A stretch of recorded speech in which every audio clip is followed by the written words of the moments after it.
Bonjour. Suite à ma vidéo sur le Bluetooth dans ma playlist Demain c'est lundi, on m'a demandé si je pourrais transformer ce poste de radio Manu France MF10 de 1937 en boombox Bluetooth. Donc garder le look, mais que ce soit utilisable aujourd'hui. À savoir que le cahier des charges ne demande en aucune façon de restaurer, mais simplement de modifier. C'est parti.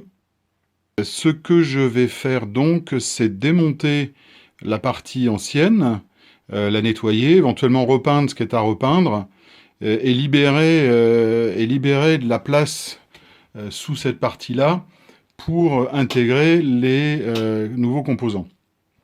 Et puis la dernière chose, c'est de vérifier si le haut-parleur est toujours utilisable ou s'il faut le remplacer. Donc la première des choses, c'est de commander des modules Bluetooth. En l'occurrence, ça va être du mono. Donc j'ai trouvé un petit module très sympa qui fait tout, qui amplifie, et en mono. En général, ils sont en stéréo. Donc voilà, ça c'est commandé. Maintenant, je vais m'attaquer au désossage de la bête. Et puis on verra bien au fur et à mesure que ça arrivera. Il faut compter à peu près 6 semaines pour recevoir la pièce de Chine.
Bon, ce qui est important au niveau esthétique, c'est le cadran.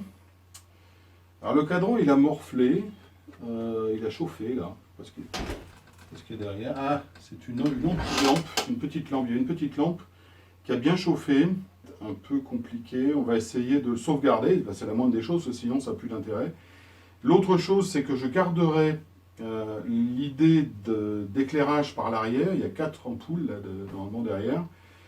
Sauf que je vais remplacer les ampoules à incandescence par des LED de façon à ce que ça ne soit pas chaud, d'une part, et que ce soit compatible avec l'alimentation qu'on va mettre, qui va être vraisemblablement du 5 volts et du 12 volts suivant le module électronique.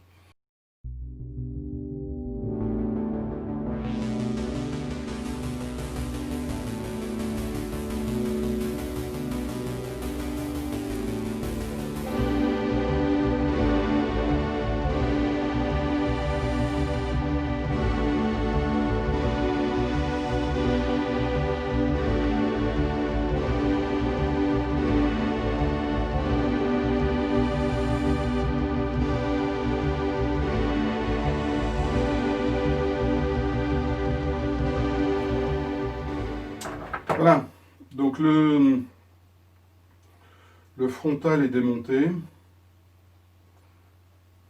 Là, on voit bien, on voit les ampoules et on voit le plastron qui a fondu sur la chaleur. C'est dommage. Idem pour celle-là. C'est que quand on voit l'espace qu'il y a de ce côté-là, bah, il y a une bonne distance, et là, c'est trop proche. Donc ça sent la réparation. C'est une radio qui a vécu. Et quand ça a été remonté, ça a été mal remonté. Bon, ça on va le nettoyer, on va voir ce qu'on peut faire. Là malheureusement on ne pourra rien faire, mais au moins ça sera sympa et propre. On va garder le condensateur variable, puisque c'est lui qui est entraîné. Bon, évidemment, là j'ai dévissé, donc je vais le remettre. C'est lui voilà, qui est entraîné par ce bouton, et c'est lui qui entraîne l'aiguille. Donc ça, on va le laisser. Ça, c'était voilà, l'interrupteur, et ça, c'était les ondes. On le laissera, mais ça ne servira plus à rien.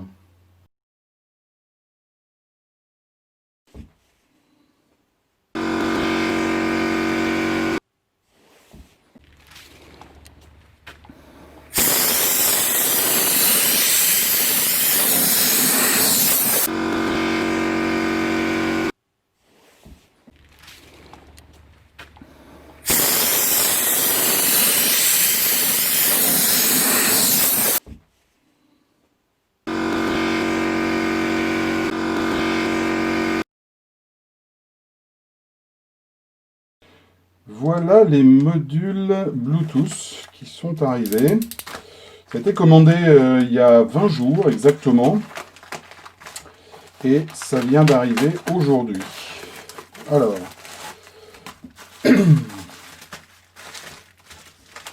Bon, j'en ai commandé 3. parce que ça peut toujours servir. Et donc je répète, ça ce sont des modules amplifiés, mais mono. Donc ça, c'est pas si fréquent que ça. Donc voilà, c'est intéressant. Donc voilà l'objet. Voilà l'objet, c'est pas bien grand. On a l'antenne Bluetooth là, on a l'alimentation là. Je vais mettre mes lunettes parce que je vois rien et c'est tellement petit que... voilà, donc ça c'est pour l'alimentation par batterie. Et ça, ça doit être le haut-parleur. Donc voilà, il n'y a plus qu'à brancher et puis essayer. Donc c'est très bien que je l'ai reçu parce que je vais pouvoir voir si le haut-parleur de la radio est réutilisable. Je disais que pour le haut-parleur, l'impédance était 2,5 ohms. Alors, c'est pas faux.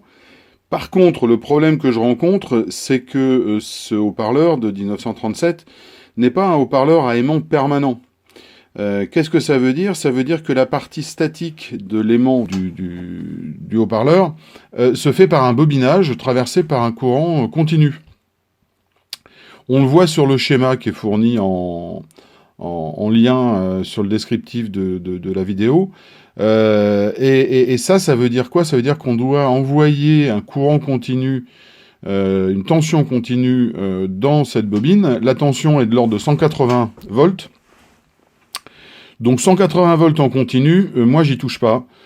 C'est beaucoup trop dangereux et surtout ça en vaut pas la peine parce que de toute manière, le haut-parleur est un haut-parleur ancien et qui aurait une qualité assez mauvaise.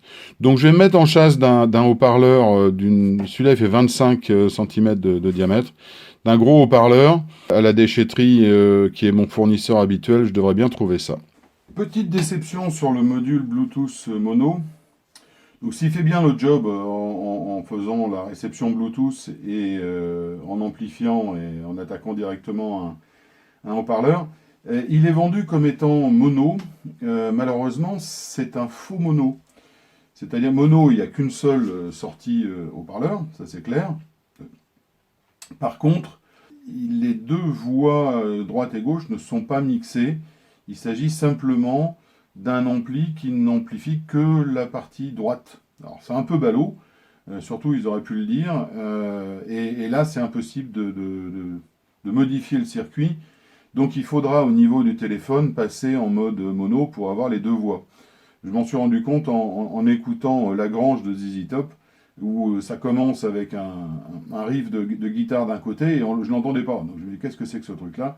Voilà, c'est un peu dommage. On voit bien là que finalement c'est écrit R plus R moins, donc c'est bien le right qui est simplement amplifié. C'est dommage, mais bon, on fera avec. Pour la partie électronique, pas grand chose. Un boîtier Sagem avec sa propre alimentation. Donc l'avantage c'est qu'on n'a pas à la construire. On récupère le 5 volts qui va alimenter le module, la sortie haut-parleur. Et puis là, j'ai préparé un luminaire destiné à éclairer, rétro-éclairer le frontal avec les stations. On va remplacer les petites ampoules. Donc il y avait des petits supports comme ça avec des ampoules à incandescence. Là, ça consomme rien et ça va éclairer de manière répartie. De même, le potentiomètre de volume d'origine dont je vais utiliser l'interrupteur, puisque c'est un potentiomètre avec interrupteur qui permettra d'allumer l'ensemble. Donc on va remonter tout ça et puis ça devrait fonctionner. Dernier essai avant le remontage final. Donc la façade a été remontée. Le haut-parleur BEMA est installé, connecté. L'alimentation de l'éclairage se fait là. Bon, bah ok, on y va. Alors. Bon, bah déjà, il y a du son. Devant, c'est bien éclairé. Qu'est-ce que ça dit? Là, je prends mon téléphone portable et je vais mettre FIP.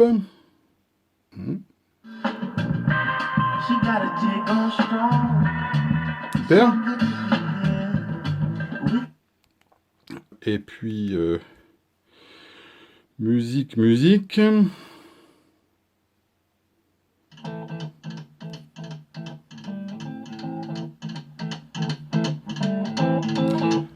Pas si mal que ça, hein.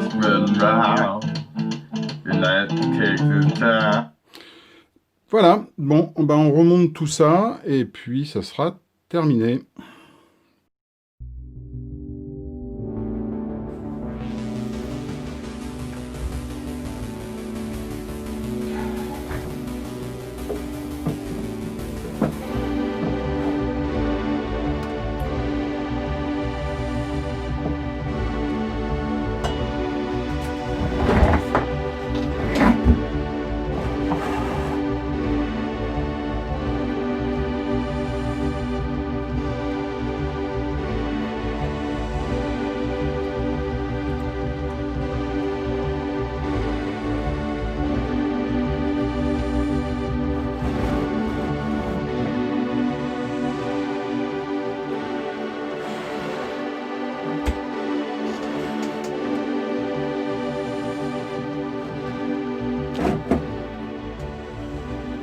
On va quand même vérifier qu'il n'y a pas un retour de 220 sur le bouton.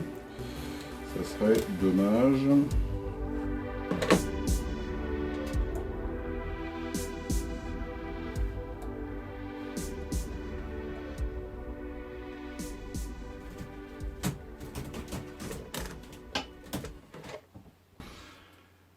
Mission accomplie. Cette radio Manu France de 1937 vient de prendre un grand coup de jaune, puisqu'elle fonctionne à nouveau. Bon, elle ne fonctionne pas avec ses lampes d'origine, mais elle fonctionne avec le module Bluetooth qui va lui permettre d'offrir à son nouveau propriétaire de longues heures d'écoute dans un look un peu sympa. Cette vidéo fait le lien avec une autre vidéo que j'avais faite dans la playlist Demain c'est lundi, qui s'appelait le Bluetooth facile. Ça vous explique et ça vous montre qu'on peut faire des trucs sympas avec des vieux appareils et en leur redonnant une jeunesse au travers du Bluetooth. Donc n'hésitez pas à jeter un coup d'œil sur ma playlist. Et pour cette vidéo, si vous avez aimé, si vous souhaitez voir d'autres créations, d'autres modifications, d'autres rénovations, n'hésitez pas, abonnez-vous. Et puis surtout, si vous avez aimé, un petit pouce, ça fait plaisir. À très bientôt. Au revoir.